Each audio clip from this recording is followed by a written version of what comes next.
All right, thank you. I want just to rope in Bill Okero, who has just joined us midway, and good to see you, Bonacenta.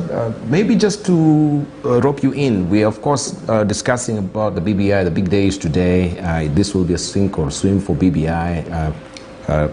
Of course, with the judgment coming out, we don't know how it will swing.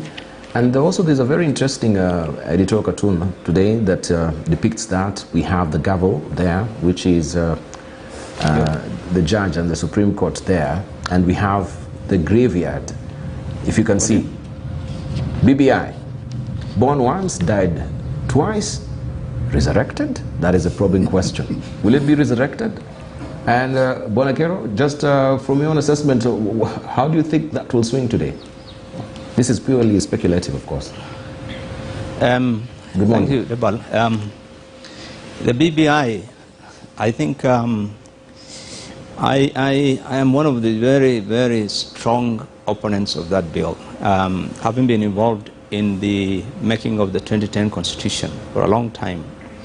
And looking at what this document of BBI, the intention is, and the way I see it being a complete manipulation of the current Constitution, when 15 out of the 18 chapters are going to be amended, largely to strengthen the powers of the president and give a lot of room for more executive, and the rest of the things are all sweat. And I've written a lot on these things, but let me say this.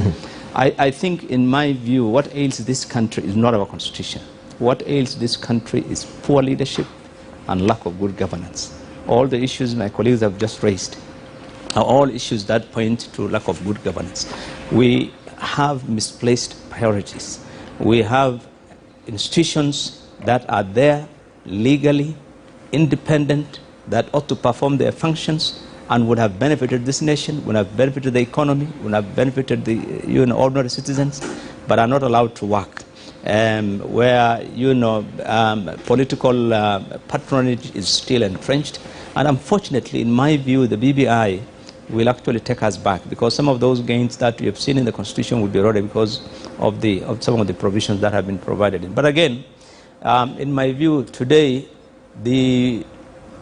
most people believe that the decision of the Supreme Court is fait accompli. It's more or less, in the public domain, there is all this assumption that one way or the other the BBI will have to be allowed to go on, and that some of the political alignments that we have all taken on board.